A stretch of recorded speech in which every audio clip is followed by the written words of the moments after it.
తిరుమల తిరుపతి దేవస్థానంలో ఉద్యోగాల మాయాజాలం నడుస్తున్నది. వేదపారాయణదారుల దగ్గర నుంచి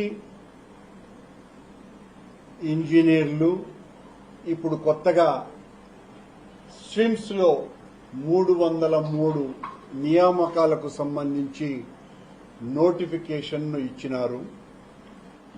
ఇది మరో డిఎస్సి తరహా స్కామ్ గా అందరి నోట వినపడుతోంది.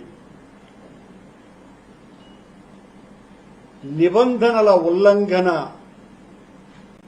జరిగిందని, విద్యార్హతలు, అనుభవం, వేతనాలలో ఇష్టారాజ్యంగా మార్పులు జరిగాయని, బోర్డు అనుమతి, నిపుణుల కమిటీ నివేదికలు, ప్రభుత్వ ఆమోదం ఇవేవీ లేకుండానే ఇలాంటి మార్పులు చేశారు అని ఆరోపణలు వెల్లువెత్తుతున్నాయి.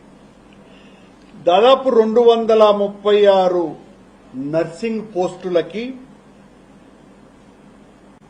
24 బ్యాక్లాగ్ పోస్టులకి 212 రెగ్యులర్ పోస్టులు, అలాగే పారామెడికల్ పోస్టులు 19, నాన్ పారామెడికల్ పోస్టులు 48 ఉద్యోగాలకు నోటిఫికేషన్ విడుదల చేసింది స్విమ్స్. దీనికి సంబంధించి సహజంగా ఉండేటువంటి నియామకాల్లో జరిగే పారదర్శకతకు పూర్తిగా తూట్లు పొడిచారు. అర్హతలు, సిలబస్, నియామక విధానాలపైన తీవ్రమైనటువంటి ఆందోళన వ్యక్తమవుతోంది. పారదర్శకంగా నిబంధనలకు అనుగుణంగా నిర్వహించాల్సినటువంటి అభ్యర్థులు, నియామకాల వ్యవహారం ఇప్పుడు చర్చనీయాంశంగా మారింది. కొన్ని నియామకాల ప్రక్రియల్లో మెథడ్ ఆఫ్ రిక్రూట్మెంట్, విద్యార్హతలు, అనుభవం వంటి కీలక అంశాలను కొందరు వ్యక్తులకు అనుకూలంగా మార్చుకున్నట్టుగా తీవ్రమైన ఆరోపణలు వస్తున్నాయి. చంద్రబాబు నాయుడు గారికి సమీప బంధువైనటువంటి ఒక వ్యక్తి స్విమ్స్ లో చక్రం తిప్పుతున్నాడు. విష్ణు చక్రం కంటే స్పీడుగా ఈ ఆదిశేషయ్య, ఆయన పేరు కూడా మళ్ళా ఆదిశేషయ్య చక్రం బలంగా తిరుగుతున్నది స్విమ్స్ లో. తమాషా ఏంటంటే ఈ నియామకాలలో సాక్షాత్తు స్విమ్స్ విశ్వవిద్యాలయ వైస్ ఛాన్సలర్ మరియు డైరెక్టర్ పదవిలో ఉన్నటువంటి వ్యక్తి అయిన డాక్టర్ ఆర్వి కుమార్ నే పక్కకు దోచేసినారు. బర్డ్ డైరెక్టర్ ను దీనికి సంబంధించిన కమిటీకి అధ్యక్షునిగా నియమించారని తెలుస్తోంది. ఈ నియామక ప్రక్రియకు పర్యవేక్షించేందుకు శాఖాధిపతిగా ఈ ఆదికృష్ణయ్యను నియమించారట. ఆయనపై అవినీతి ఆరోపణలు ఉన్న సంగతి అందరికీ తెలిసిందే. మొన్న జరిగినటువంటి ఒక సంవత్సరంలోపు 100 మంది డాక్టర్ల నియామకాలలో ఎంత పెద్ద ఎత్తున గోల్మాల్ జరిగింది. ఆ 100 మంది డాక్టర్ల నియామకాల్లో కోట్ల రూపాయల డబ్బులు దొర్లినాయి. దానికి ప్రధానమైనటువంటి పాత్ర పోషించింది ఈ విష్ణు చక్ర ఆదిశేషయ్య గారేనని అందరి నోడరా అక్కడి స్విమ్స్ లో ఎవరిని అడిగినా తెలుస్తోంది. ప్రస్తుతం జరుగుతున్నటువంటి నియామక ప్రక్రియల మీద కూడా అదే తరహాలో అనుమానాలు తలెత్తడం తీవ్ర ఆలోచనకు, ఆవేదనకు గురి చేస్తున్నది. సాధారణంగా ఏ పోస్టుకు సంబంధించిన అభ్యర్థులకు సంబంధించిన విద్యార్హతలు, అనుభవ ప్రమాణాలు, నియామక విధానంలో మార్పులు చేయాలి అంటే సంబంధిత రంగ నిపుణులతో కమిటీని ఏర్పాటు చేయాలి. ఇలా కమిటీని ఏర్పాటు చేయాలి. ఆ కమిటీ సమర్పించిన నివేదికను సంబంధిత బోర్డు ఆమోదించి అనంతరం ప్రభుత్వ అనుమతి కూడా తీసుకొని ఉండాలి. ఆ తరువాతనే ఆ మార్పులను అనుమతి చేయాలి. ఇలాంటివి ఏవి జరగకుండానే ప్రవేశ పరీక్షలకు సంబంధించిన సిలబస్ ను కూడా వైద్య పరిపాలన సాంకేతిక రంగాల నిపుణుల కమిటీ రూపొందించాల్సి ఉండగా ఉద్యోగాలు పొందేటువంటి అవకాశం ఉన్న వ్యక్తుల ప్రభావంతో ఉద్యోగాలు పొందేటువంటి వ్యక్తుల ప్రభావంతోనే సిలబస్ రూపొందించారన్న తీవ్రమైన ఆరోపణలు వస్తున్నాయి. అంటే ముందే పోస్టులు ఎంపిక జరిగిపోయింది అన్న చర్చ తీవ్రంగా సాగుతున్నది. ప్రశ్నాపత్రాల రూపకల్పనలో కూడా వీళ్ల వర్గానిదే పైచేయి అయ్యి ఆ ప్రభావం చూపే విధంగా ఈ కమిటీలను ఏర్పాటు చేశారు అన్న ఆరోపణలు కూడా ఉన్నాయి. సాంకేతిక పోస్టులకు సంబంధించి నోటిఫికేషన్ ముందుగానే నిర్ణయించినటువంటి కొద్దిమంది వ్యక్తులకు అనుకూలంగా రూపొందించారని ఆశావహ అభ్యర్థులే గగ్గోలు పెడుతున్నారు. ఈ నియామకాలకు సంబంధించి పోటీని తగ్గించి ముందుగానే నిర్ణయించిన అభ్యర్థులకు అవకాశం కల్పించాలనే దురాశ దుర్ఉద్దేశము ఈ నోటిఫికేషన్ల ద్వారా బట్టబయలవుతున్నది. బోర్డు లేదా ప్రభుత్వ అనుమతి లేకుండానే సంబంధిత పోస్టుల ప్రాథమిక వేతనాలను గణనీయంగా పెంచి వీళ్ళెవరికైతే కొద్దిమందికి ఉద్యోగాలు ఇవ్వాలనుకుంటున్నారో వాళ్లకు సంబంధించినటువంటి వేతనాల పెంపుదల అనుమతిని టీటీడీ బోర్డు గాని ప్రభుత్వ అనుమతి గాని లేకుండానే ప్రాథమిక వేతనాలను గణనీయంగా పెంచి ముందు వాళ్లు నిర్ణయించుకున్నటువంటి వ్యక్తులను నియమించుకునేందుకు అనుకూలమైన వాతావరణాన్ని సృష్టించారు అన్న ఆరోపణలు వస్తున్నాయి. ప్రభుత్వ రంగ సంస్థలు ప్రభుత్వ అనుబంధ రంగ సంస్థల్లో ఉద్యోగాల భర్తీకి నోటిఫికేషన్ జారీ చేయాలంటే నియామక ప్రక్రియ పూర్తిగా పారదర్శకంగా ఉండాల్సిన అవసరం ఉంది. ఇందుకోసం ఏపీపీఎస్సీ లేదా అధికారిక వ్యవస్థల ద్వారా అత్యున్నత నైపుణ్యం కలిగిన సంబంధిత విద్యా లేదా పరిశోధనా సంస్థల ద్వారానే సిలబస్ రూపొందించి ప్రశ్నాపత్రాలు తయారు చేసి పరీక్షా విధానంలో పారదర్శకత, నిష్పాక్షికత, నాణ్యతను నిర్ధారించి నిజమైన ప్రతిభావంతులను ఎన్నుకునేటువంటి ప్రక్రియకు ఈ 300 పోస్టుల నియామకాలలో తూట్లు పొడిచి ఉద్యోగ ప్రకటన ఇచ్చినారు. వైద్య రంగానికి సంబంధించిన అంటే పారామెడికల్, నాన్ పారామెడికల్ కు సంబంధించిన పోస్టుల విషయంలో ఎయిమ్స్, డాక్టర్ ఎన్టీఆర్ ఆరోగ్య విశ్వవిద్యాలయం వంటి ప్రతిష్టాత్మక సంస్థల నిపుణుల ద్వారా సిలబస్, ప్రశ్నాపత్రాలు రూపొందించాల్సింది పోయి వీళ్లే కమిటీగా ఏర్పడి ప్రశ్నలు తయారు చేసుకున్నారు. సాంకేతిక పోస్టులకు సంబంధించి ఐఐటీలు, ట్రిపుల్ ఐటీలు, ఐఎస్బి వంటి ప్రముఖ విద్యా సంస్థల నిపుణుల సలహాతో అర్హత ప్రమాణాలు, ప్రశ్నాపత్రాలు, నియామక విధానాలను రూపొందించాలన్నటువంటి ప్రాథమిక విషయాన్నే తొక్కిపట్టి వీళ్లు ఇష్టానుసారము ఈ పరీక్షా కార్యక్రమాన్ని నిర్వహించబోతున్నారు.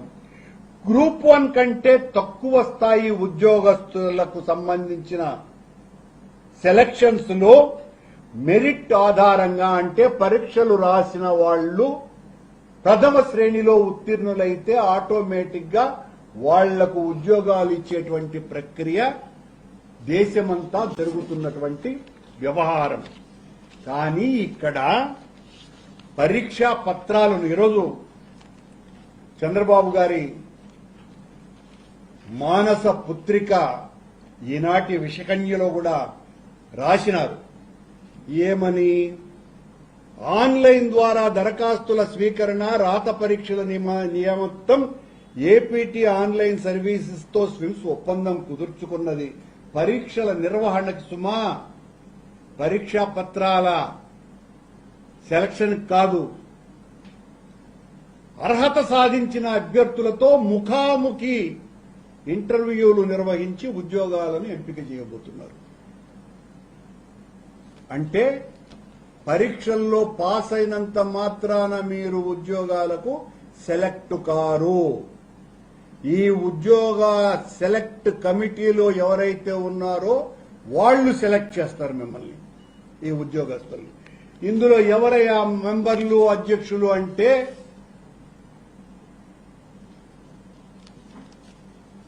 ఆదిశేషు, ఆయన ఆధ్వర్యంలో మొత్తం వ్యవహారం అంతా సీఎం గారికి సమీప బంధువున ఈయన ఆధ్వర్యంలో బర్డ్ డైరెక్టర్ అధ్యక్షతన వీళ్లకు కావాల్సినటువంటి ఒక కమిటీని, 5 మంది కమిటీలని ఏర్పరచుకొని ఆ కమిటీ ద్వారా వాళ్లకు కావాల్సినటువంటి, అంటే ఆదిశేషయ్య అంటే సీఎం గారు వీళ్లకు కావాల్సిన వాళ్లకు ఉద్యోగాలు ఇవ్వాలని నిశ్చయించుకున్నారు అన్నటువంటి విషయం స్పష్టంగా ఈ కుట్ర జరిగిందన్న విషయం తెలుస్తోంది.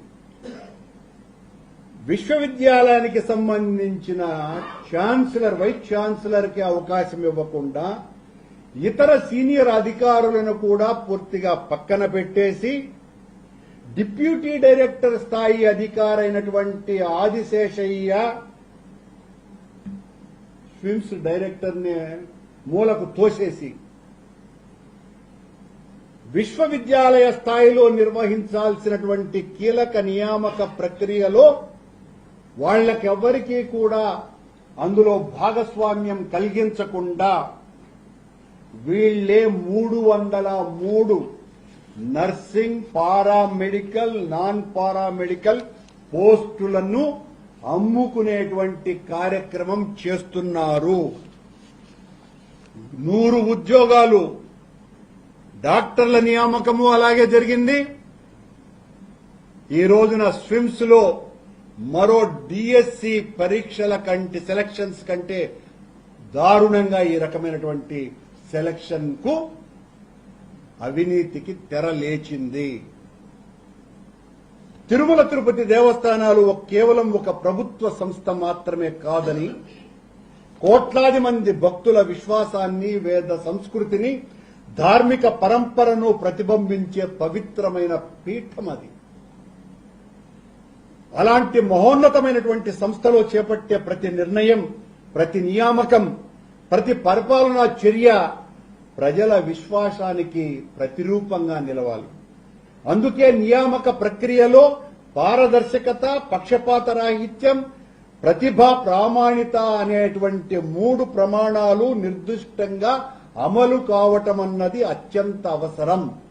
కానీ మొన్న జరిగినటువంటి ఇంజనీరింగ్ పరీక్షలలో 60 ఇంజనీరింగ్ పరీక్షలలో మే 10, 11 తారీఖున నిర్వహించినటువంటి ఇంజనీరింగ్ పరీక్షలలో ఆ రోజున నేను పాలక మండలి అధ్యక్షుడిగా ఉండి మా నాయకుడు జగన్మోహన్ రెడ్డి గారు ఇచ్చినటువంటి ఆదేశంతో టీటీడీలో ఇంజనీర్ల అవసరం చాలా ఎక్కువ ఉన్నది కనుక వెంటనే ఆ సెలక్షన్ ప్రక్రియను చేపట్టండి అంటే మేం మద్రాస్ ఐఐటి సంస్థ ద్వారా పరీక్షల నిర్వహణ చేయాలి. దాదాపు 27 ఏఈ పోస్టులు, 10 ఏఈ పోస్టులు, 19 ఏటీఓ పోస్టులు, ఎలక్ట్రికల్ ఇంజనీర్లు 4 వీటిలకు సంబంధించి 23/11/2023 తారీఖున నోటిఫికేషన్ ఇచ్చినాం. కానీ అందులో రాయలసీమ వాసులకు అన్యాయం జరిగేటువంటి విషయం న్యాయపరంగా చిక్కులు వస్తాయి కనుక మళ్లీ దాన్ని నోటిఫికేషన్ ఇద్దామనుకునే లోపల మా ప్రభుత్వం వెళ్లిపోయింది. కానీ ఈ ప్రభుత్వం వచ్చిన తర్వాత దాదాపు 2 ఏళ్లు ఖాళీగా ఉండి ఒక రోజు కూడా ఇంజనీరింగ్ ప్రక్రియలను పూర్తి చేయాలన్న ఆలోచన చేయనటువంటి ప్రభుత్వం మే నెలలో పరీక్షల్ని నిర్వహించి ఏదైతే న్యాయ సమస్యలు వస్తాయని మేము ఆపామో దాన్ని లెక్క చేయకుండా ఆ రోజున మేము పరీక్షల్ని నిర్వహించాలి అంటే 34,000 మంది దరఖాస్తులు చేసుకున్నారు. కానీ చంద్రబాబు నాయుడు గారు ఈ 60 పోస్టులకు సంబంధించి ఒకే ఉద్యోగానికి 2 ఉద్యోగాలకు అప్లై చేస్తే 2 చోట్ల అవకాశం ఇస్తామని చెప్పి కూడా వాళ్లకు అవకాశం లేకుండా చేసినారు. అంటే ఏఈ పోస్టుకు ఏటీఓ పోస్టులకు కూడా బీటెక్ అభ్యర్థులు దరఖాస్తు చేసినారు. కానీ వీళ్లు ఒక అభ్యర్థి 2వ చోట ఎగ్జామ్ రాయటానికి అవకాశమే లేకుండా చేసిన కారణంగా మా హయాంలో 34,000 మంది అప్లికేషన్స్ తీసుకుంటే ఎగ్జామ్ కు ప్రిపేర్ అయితే ఇక్కడ ఎగ్జామ్ రాసినటువంటి వాళ్లు కేవలం 18,000 మంది. ఈ ప్రక్రియలో ఇప్పటి వరకు నియామకాలలో ఒక్కొక్క ఉద్యోగానికి 30 లక్షలకు పైగా దండుకున్నారు అన్నటువంటి ఆరోపణలు ఎక్కడ చూసినా కూడా జ్వాలగా రగులుకొని అంటుకొని చర్చనీయాంశమైనాయి. అంతే కూడా కాకుండా మేము ఇచ్చింది 2023లో నోటిఫికేషన్. 2003 తర్వాత 4-5 సంవత్సరాలలో ఉత్తీర్ణత అయినటువంటి అభ్యర్థులకు అవకాశమే లేకుండా చేసి 2023లో ఇచ్చినటువంటి నోటిఫికేషన్ నే యథాతథంగా దాని ద్వారానే ఈ రోజున సెలక్షన్స్ చేసుకుంటూ అమ్ముకున్నారు ఉద్యోగాలు అన్ని కూడా. ఇప్పటికీ కూడా ఆ రిజల్ట్ బయటికి రాల. ఈ రోజున స్విమ్స్ కు సంబంధించినటువంటి ఉద్యోగాలకు సంబంధించి అర్హతా ప్రమాణాలు మచ్చుకు ఒకటి చెప్తాను మీకు. మామూలుగా ఈ పారామెడికల్ వీటికి సంబంధించి నాన్ పారామెడికల్ సంబంధించిన పోస్టులలో బీటెక్ ఎంసీఏ అని ఉండాలి వాళ్ళ విద్యార్హత. ఆశ్చర్యంగా వీళ్లకు కావలసినటువంటి వ్యక్తిని ఎంపిక చేయాలా అన్నది ముందే నిర్ణయించేసుకొని బీటెక్ సిఎస్ఈ బార్ ఎంఎస్ఐటీగా మార్చినారండి. లోకమంతా మన పక్కన డాక్టర్ గారు కూడా ఉన్నారు. లోకమంతా బీటెక్ ఎంసీఏ ఉంటే బీటెక్ సిఎస్ఈ బార్ ఎంఎస్ఐటీగా మార్చేశారు.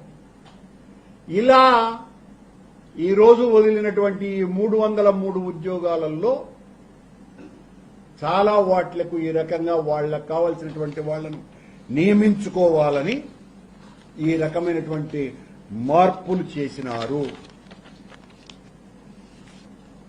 ఈ ఉద్యోగాలలో విపరీతమైనటువంటి అక్రమ ఆర్థిక లావాదేవీలు జరుగుతున్నాయని పెడబొబ్బలు పెడుతున్నారంతా. ఇప్పటికే నోటిఫికేషన్ రోజునే, రిజల్ట్స్ రోజున కూడా కాదు సుమా, నోటిఫికేషన్ రోజునే ఈ ఉద్యోగాలన్నీ కూడా అమ్మేసుకుంటున్నారు అనేటువంటి చర్చ వస్తుంది. ఎందుకు వస్తుంది? మొన్న జరిగినటువంటి డాక్టర్ల ఉద్యోగాలను అమ్ముకున్నారని స్పష్టంగా తెలిసిపోయింది. ఇంజనీరింగ్ ఉద్యోగాలను అమ్ముకున్నారని లోకమంతా కూడైకొస్తోంది. దీనిని ఎవరైతే బాధ్యుడుగా ఉన్నాడో సీఎం గారి బంధువు, ఆయన మీద అవినీతి ఆరోపణలున్నాయి, డిఏ కేసులున్నాయి అన్నటువంటి విషయం కూడా లోకవిదితం.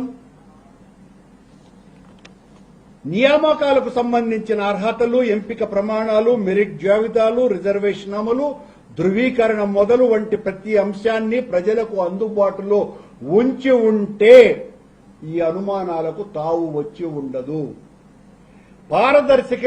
పారదర్శకత పెరిగిన కొద్దీ విశ్వసనీయత మరింత బలపడుతుంది. పారదర్శకత పెరిగే కొద్దీ విశ్వసనీయత మరింత బలపడుతుంది.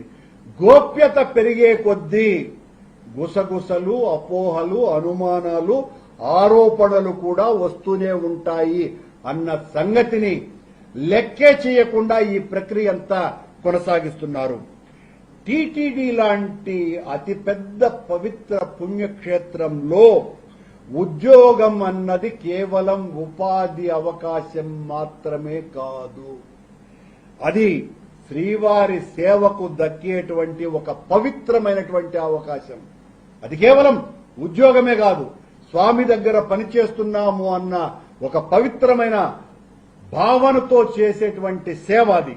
అలాంటి అవకాశాలని అమ్మకానికి పెట్టారనే ఒక్క మాటైనా వినిపించకూడదు నిజానికి. అలా వ్యవస్థ అప్రమత్తంగా వ్యవహరించి ఉండాల. కానీ ఎక్కడ చూసినా ఈ ఆరోపణలే వెల్లువెత్తుతున్నాయి. నిజాయితీని నిరూపించుకోవటం కంటే నిజాయితీపై సందేహానికి అవకాశం లేకుండా చేయటం మరింత గొప్ప పరిపాలనా లక్షణం. అది పూర్తిగా కొరవడింది ఇక్కడ. ఇది ప్రజాస్వామ్యం. ప్రశ్నించటం ప్రతిపక్షం ధర్మమైతే సమాధానం చెప్పటం పాలకుల బాధ్యత. మేం బయట జరుగుతున్నటువంటి ప్రచారం మీ లొసుగులు ఆధారాలతో బయట పెట్టటమన్నది మా బాధ్యత. మీరు నిరూపించుకోవాలా, సందేహాలను నివృత్తి చేయాలా, సంస్థ ప్రతిష్టను పెంచుకునే ప్రయత్నం చేయాలా. మౌనం మాత్రం మరింత అనుమానాలను బలపరుస్తుంది అన్న విషయాన్ని ఈ సందర్భంగా గుర్తు చేస్తున్నా. భక్తుల భక్తి, యువతుల ఆశలు, సంస్థ గౌరవం. భక్తుల భక్తి, యువత ఆశలు, సంస్థ గౌరవం, ఈ మూడు పరిరక్షింపబడాలంటే నియామక ప్రక్రియ ధర్మబద్ధంగా, దృశ్యమానంగా, నియమబద్ధంగా, దృశ్యమానంగా, దోషరహితంగా సాగాలి. అదే శ్రీవారి సేవకు నిజమైన సార్థకత, ప్రజా విశ్వాసానికి శాశ్వత భరోసా. అలాంటివి ఏవి ఇందులో జరగలేదు. సంవత్సరమైంది దాదాపు 700 వేద పారాయణదారుల ఇంటర్వ్యూలను నిర్వహించి ఒక్కొక్క ఉద్యోగము 15 లక్షలకు అమ్ముకున్నారు. ఇప్పటి వరకు దాని రిజల్ట్స్ రానేలే. నిన్నలా మొన్న జరిగినటువంటి బోర్డు సమావేశంలో టీటీడీ అధ్యక్షుడు 691 వేద పారాయణదారుల పోస్టులను భర్తీ చేస్తున్నాము అని అన్నారు. అని కూడా 3 రోజులైంది. పరీక్షలు నిర్వహించి సంవత్సరం దాటింది. దీనిలో వేదాలే తెలియనటువంటి, వేద పరిచయాలు కూడా తక్కువ ఉన్నటువంటి ఆనాడు డిపిపి సెక్రటరీగా ఉన్న రఘునాథ్, అలాగే ఆయన డిపిపి సెక్రటరీగా అన్ని శాఖలకు యాజమాన్యంగా వ్యవహరించేటువంటి మేడసాని మోహన్, వీళ్ళిద్దరికి వేదాల గురించి ఏం తెలీదు. కాకపోతే మోహన్ గారు తెలుగులో వేదాలు చదివి ఉంటాడు. వేదార్థం అనేది వేరే. ఋగ్వేదం ఎలా చేయాలి, యజుర్వేదం ఎలా చేయాలి, అథర్వణ వేదం ఎలా చేయాలి, సామవేదానికి సంబంధించి ఎంపికలు ఎలా జరగాలి అన్నటువంటి విషయంలో ఏమాత్రము కూడా పరిజ్ఞానము లేనటువంటి వీళ్ళిద్దరి ఆధ్వర్యంలో 700 వేద పారాయణదారుల ఉద్యోగాలు జరిగి ఇప్పటి వరకు ఆ రోజున మేము జగన్మోహన్ రెడ్డి గారు హిందూ ధర్మాన్ని లోక విదితం బ్రహ్మాండంగా జరపాలన్నటువంటి ఒక గొప్ప సదాశయంతో రాష్ట్ర వ్యాప్తంగా వేద పారాయణదారులని టీటీడీ ఆధ్వర్యంలో నియమించాలని ఆ రోజున 700 పోస్టులకు మేము ఆయన అనుమతి ఇవ్వటం జరిగింది. మా ప్రభుత్వం పోయిన తరువాత ఆ 700 వేద పారాయణదారుల ఉద్యోగ నియామకాలు అవినీతి పరులకు ఆదాయ వనరుగా మారింది, అవినీతి కొండగా మారింది. దీనికి ఖచ్చితంగా పాలక మండలి అధ్యక్షులు బిఆర్ నాయుడు గారు బాధ్యత వహించాల్సినటువంటి అవసరం ఉన్నది. ఎదురుదాడి చేయటం మూలంగా ప్రయోజనం లేదు. మీరు ఎదురుదాడి చేస్తే మేము మరింతగా వివరంగా వివరించాల్సి వస్తుంది విషయాలన్నీ కూడా. మీరు ఆ పారదర్శకతని, నిజాయితీని, నిబద్ధతని చాటుకోవాలి. స్విమ్స్ డైరెక్టర్, వైస్ ఛాన్సలర్ ని నియామక విషయాలలో పక్కకు ఎందుకు తోసినారు? దీనికి సమాధానం మీ దగ్గర ఉండాలా. మీకు కావలసినటువంటి వాళ్లనే, ఆదిశేషయ్యకు కావలసినటువంటి వాళ్లే కమిటీలో సభ్యులుగా ఎందుకు వచ్చినారు? గ్రూప్ 2 స్థాయి ఉద్యోగస్తులకి ఎగ్జామ్స్ లో మెరిట్ ప్రకారము ఎంపిక చేయకుండా ఇంటర్వ్యూలు కూడా నిర్వహిస్తాము అని ఎందుకు ప్రకటించినారు? విద్యార్హతలలో మార్పులు ఎందుకు చేసినారు? వేతనాలలో కొన్ని పోస్టులకు విపరీతంగా పెంచి నోటిఫికేషన్ ఎందుకు విడుదల చేసినారు? ఒకే పోస్టుకు 56,000 రూపాయలు పెంచారండి. వాళ్ళకి కావాల్సిన వాడికి ఉద్యోగం ఇచ్చుకోవాలని 56,000 పెంచారు.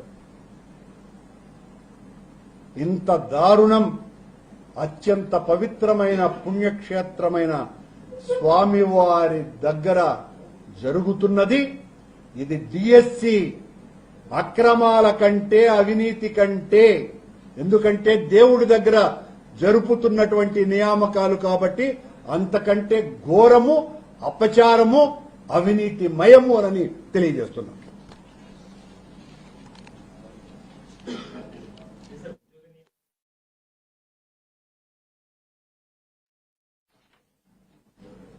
లోకమంతా కూడా కూస్తుంది. ఇప్పుడు ఒక ఉద్యోగానికి బీటెక్ ఎంసీఏ ఉండాల్సిన ఉద్యోగానికి బీటెక్ సిఎస్ఈ బార్ ఎంఎస్ఐటి అనేది ఎందుకు మార్చినారు? ఈ వ్యక్తికి ఉద్యోగం ఇవ్వబోతున్నారు. మళ్ళా చెప్తాను అయిపోయిన తర్వాత. 56,000 ఒక జీతం పెంచినారు ఎందుకు? అలాగే మీరు ఆరోపణలు అంటున్నారే, గ్రూప్ 2 ఉద్యోగ స్థాయి ఉద్యోగాలకు ఇంటర్వ్యూలు ఎందుకు కండక్ట్ చేయాలా?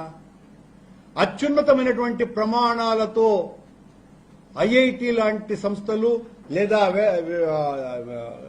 ఎన్టీఆర్ విశ్వవిద్యాలయం ఇలాంటి సంస్థలతో కదా ఎగ్జామ్స్ నిర్వహింపజేయాలా? వాళ్లు కదా ప్రశ్నపత్రం తయారు చేయాలా? ఆదిశేషయ్య ఆయన కమిటీ కూర్చొనేసి ప్రశ్నపత్రాలు తయారు చేసేసి ముందే అభ్యర్థులకు ఇచ్చేసి, అవునండి యూనివర్సిటీనే.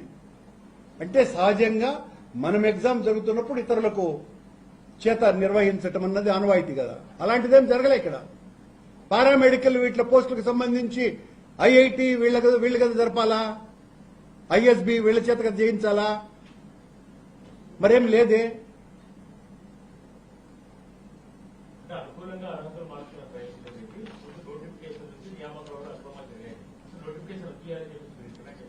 దీని మీద అసలు విచారణే చేయించాలా? తమాషా కాదు. వీళ్ళు ఇష్టం వచ్చినట్టుగా.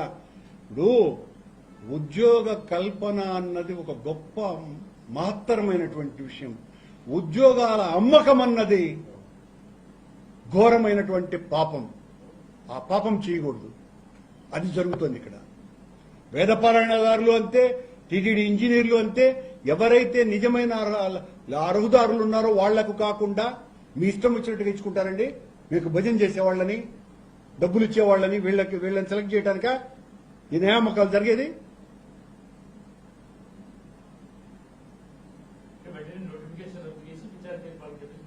ఖచ్చితంగా జరపాలండి. ఖచ్చితంగా చేయాలి. ఎగ్జామ్ ఎలా జరపాలి? ఎవరితో నిర్వహింపబడాలి? ఏదో ఏపీటీ ఆన్లైన్ సర్వీస్ వాళ్ళు పరీక్షల నిర్వహణ చేస్తారు. పరీక్ష పత్రాలు ఎవరు తయారు చేస్తారు అన్నది ప్రశ్న పత్రాలు కదా ముఖ్యం. అది వేరే వాళ్ళు వీళ్ళు తయారు చేస్తున్నారు. అది ఆ నిపుణులైనటువంటి వాళ్ల చేత ప్రశ్నాపత్రాల రూపకల్పన జరగాల. వాళ్ల ఆధ్వర్యంలో వీళ్ల ఏపీటీ ఆన్లైన్ సర్వీసెస్ ద్వారా నిర్వహణ జరగాలి. ఎగ్జామ్స్ నిర్వహణ. ఆ తరువాత మెరిట్ సిస్టమ్ ద్వారా ఎంపిక జరగాలి. ఇప్పుడు అసలు పూర్తిగా మౌఖికమైనటువంటి ఇంటర్వ్యూల ద్వారా సెలక్షన్ చేయటం అన్నది 2వ తరగతి ఉద్యోగాలకు ఎప్పుడో పోయింది, తీసేసినారు. ఈ రకమైనటువంటి అవినీతి ప్రక్రియ జరుగుతోంది అని మీరేంటండి 3 ఉద్యోగాలకు ఈ ప్రక్రియ చేపట్టడం? స్విమ్స్ డైరెక్టర్ని ఎందుకు తీసేసినారు? దీనికి సమాధానం చెప్పండి. అసలు ఆయన కదా అత్యున్నతమైనటువంటి వ్యక్తి, ఆయన ఆధ్వర్యంలో కదా జరగాల. ఆయన ఆధ్వర్యంలో జరగకుండా బోర్డు డైరెక్టర్ ఆధ్వర్యంలో ఏం జరిగేది? ఆయన ఉండాలి కదా, సభ్యుడి కన్నా ఉండాలి కదా. అది కూడా టీటీడీ సంస్థే కదా, ఆయన చేతిలో ఆయనకి ఎట్లా అప్పగిస్తారు? ఆయనను 3 స్విమ్స్, బోర్డు, ఇంకోటి ఆయుర్వేద అన్నింటికి అధిపతిని చేసినారు కదా. దానికి సమాధానం చెప్పండి మీరు.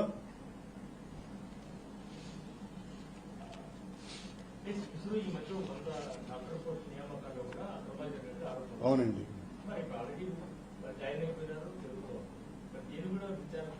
విచారణ నిజానికి జరగాల మిత్రమా రాజు గారు. వాళ్ళు ఇష్టం వచ్చేట్టు చేసుకుంటున్నారు. అధికారం మాది, అది కూడా జరుగుతుంది. అంటే నేను అలా ఆ మాట మాట్లాడడం నేను చేయలేను, అలాంటి పనులు మాట్లాడలేను. అవకతవకలు జరిగినాయి, వాళ్లకు కావలసిన వాళ్లకు ఇచ్చుకున్నారు, డబ్బులు మారినాయి. అందులో మీరు చెప్పింది కూడా ప్రముఖమైంది.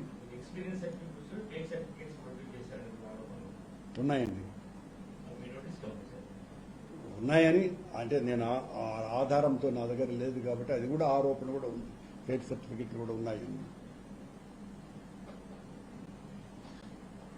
ఇది డిఎస్సి అక్రమాలను మించిన అక్రమం, దేవుడి దగ్గర చేస్తున్నటువంటి పాపం, అపచారం, ఘోరం.